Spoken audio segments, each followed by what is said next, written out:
Hello, welcome back everyone to the Linguasphere Academy Podcast. I'm Alex. And I'm Sam, right here with you. So glad you're with us again. You know, Sam, I had an experience yesterday that I think a lot of our listeners can relate to. Oh, what happened? I was meeting a friend at a new cafe downtown. I had the address, I had my phone, I thought I knew where I was going. But when I got off the bus, I was completely lost. Oh no, that's the worst feeling. You're standing there, looking around, and nothing looks familiar. Exactly, and my phone battery was low, like 5% low.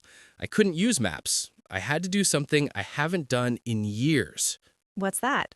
I had to ask a stranger for directions, in person, with my actual voice.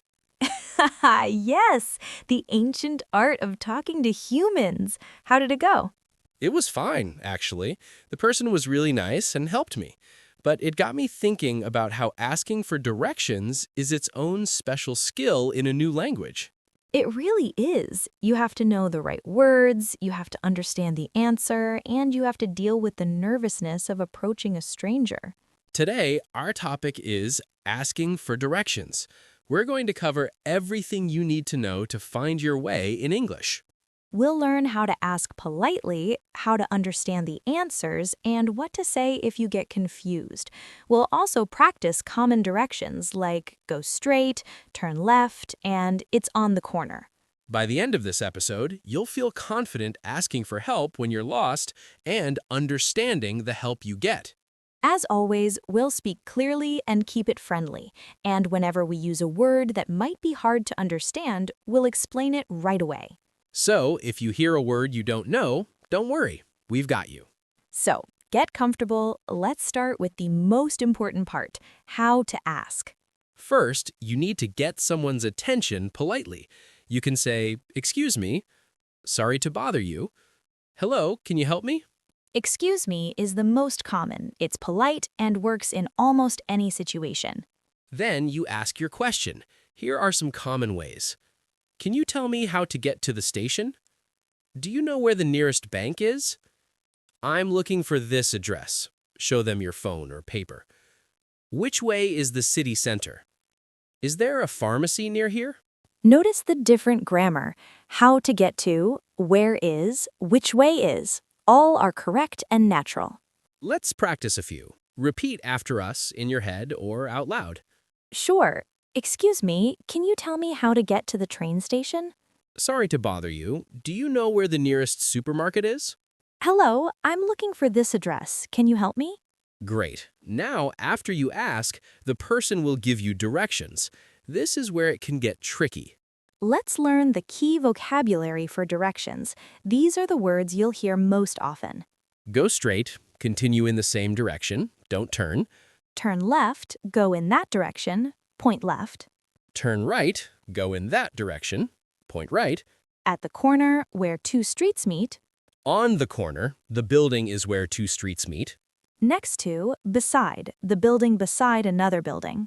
Across from, on the opposite side of the street. Between, in the middle, with buildings on both sides. Behind, at the back of something. In front of, before something, facing it. Near, close to, not far. Far, a long distance away. Around the corner, not far but you need to turn.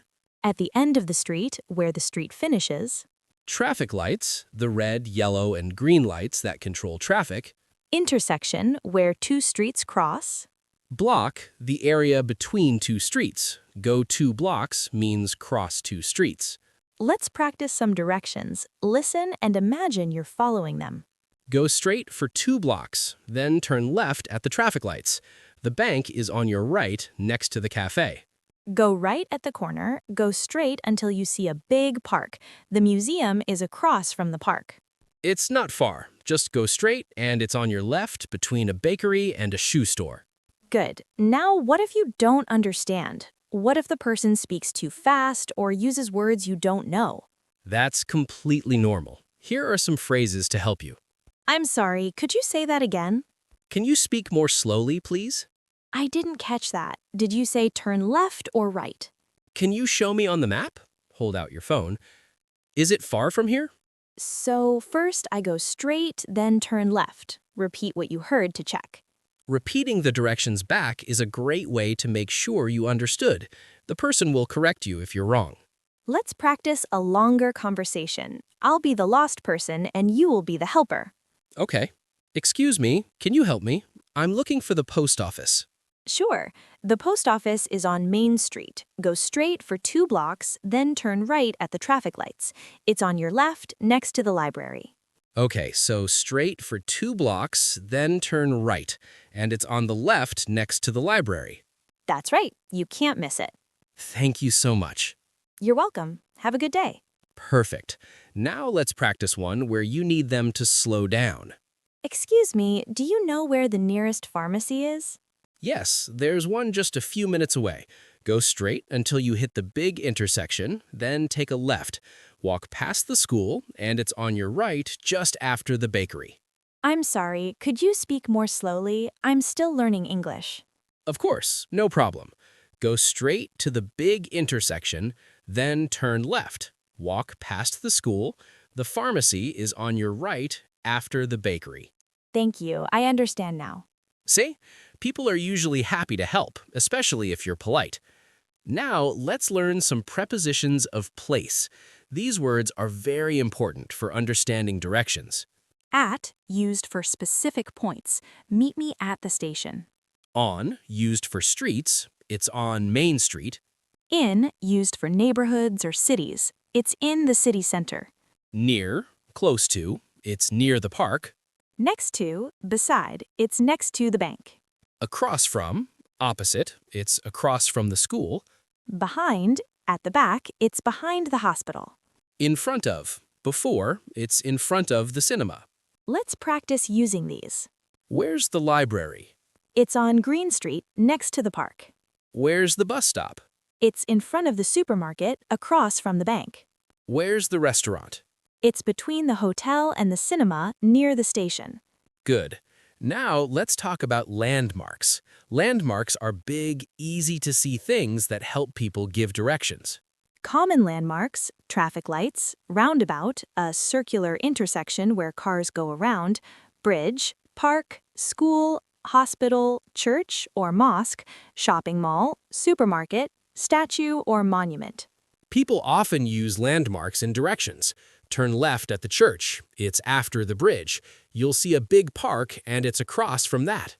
Now let's talk about distance. How far away something is. It's a 5-minute walk. You can walk there in 5 minutes. It's about 10 minutes from here. It will take about 10 minutes to get there. It's not far.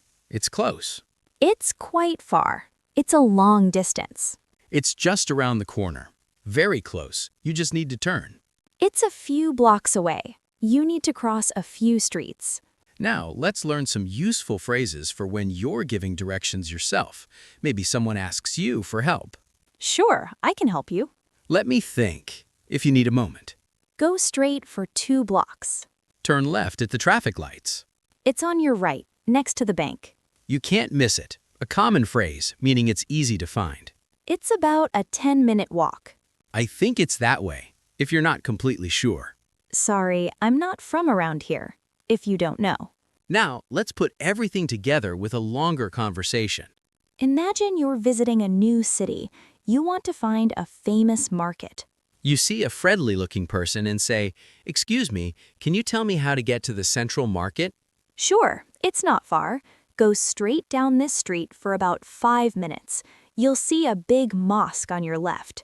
Turn right just after the mosque. The market is at the end of that street. You'll see the entrance. It's very busy. Okay, so straight for 5 minutes, turn right after the mosque, and it's at the end of the street. That's right. You can't miss it. Thank you so much. That's very helpful. You're welcome. Enjoy the market. Perfect. Now you know how to get there. Now, let's bring back Maya. Maya is in a new city and needs to find her hotel. She gets off the bus and looks around. Nothing looks familiar. She feels a little panicked. But she remembers the phrases we practiced. She takes a deep breath and approaches a woman waiting at the bus stop. Excuse me, sorry to bother you. Can you help me? I'm looking for the Grand Hotel. The woman smiles. Of course, the Grand Hotel. It's about a 10-minute walk from here. Go straight down this street until you reach the traffic lights, turn left, walk past the post office, and you'll see the hotel on your right, across from a small park. Maya listens carefully. She repeats, so straight to the traffic lights, turn left, past the post office, and it's on the right, across from a park. That's right, you've got it. Thank you so much. I really appreciate it. My pleasure. Have a nice day. Maya finds her hotel easily. She feels proud. She asked for help. She understood. And she made it. That's the goal. Not to never get lost, but to know what to do when you are. Now, let's talk about what to do if you get lost, despite the directions. It happens. Maybe you took a wrong turn. Maybe you misunderstood. It's okay. You can ask someone else, or you can go into a shop and ask again. Excuse me, I'm trying to find the museum. Am I close? I think I took a wrong turn. Can you help me get back to the main street? Don't feel embarrassed. People get lost all the time. It's normal. Now, let's learn some extra vocabulary that might be useful. Pedestrian, a person walking. Crosswalk, the painted lines where you can cross the street safely. Sidewalk, American. Or pavement, British, the path for walking beside the road. Street sign, the sign that tells you the name of the street. Map, a drawing of an area to help you find places. GPS, the system on your phone that gives directions. Compass, shows you which way is north, south, east, west. North, south, east, west, the 4 main directions. Sometimes people use these. Go north for 2 blocks. If someone says north and you're not sure, you can say, I'm sorry, I don't know which way is north. Can you use left and right? That's perfectly fine to ask. Now, here's your challenge for this week. Practice asking for directions in English. If you're in an English-speaking country, go out and ask a real person. Ask where something is, even if you already know. Just practice. If you're not in an English-speaking country, practice with a friend. One of you is lost, one gives directions. You can also practice online. Watch videos of people giving directions. Listen for the key words. Then come back and tell us in the comments. How did it go? What did you ask? Did you understand the answer? We read every comment. We love hearing about your progress. Remember, getting lost is part of life, but knowing how to ask for help makes all the difference. Be polite, listen carefully, and repeat the directions to check. You've got this. Thank you for spending this time with us. We'll be back next week with another topic. Until then, stay curious and don't be afraid to ask. And hey, before you go, if this episode helped you feel more ready to ask for directions, please hit that subscribe button. It's free, and it means we can keep making these practical episodes. Yes, please. And leave us a comment. Tell us about a time you got lost and had to ask for help. How did it go? We read every comment. Your stories inspire us and other listeners. Subscribe, comment, share. It helps more learners find their way in English. Thanks again, everyone. Now go explore and don't be afraid to ask. Bye.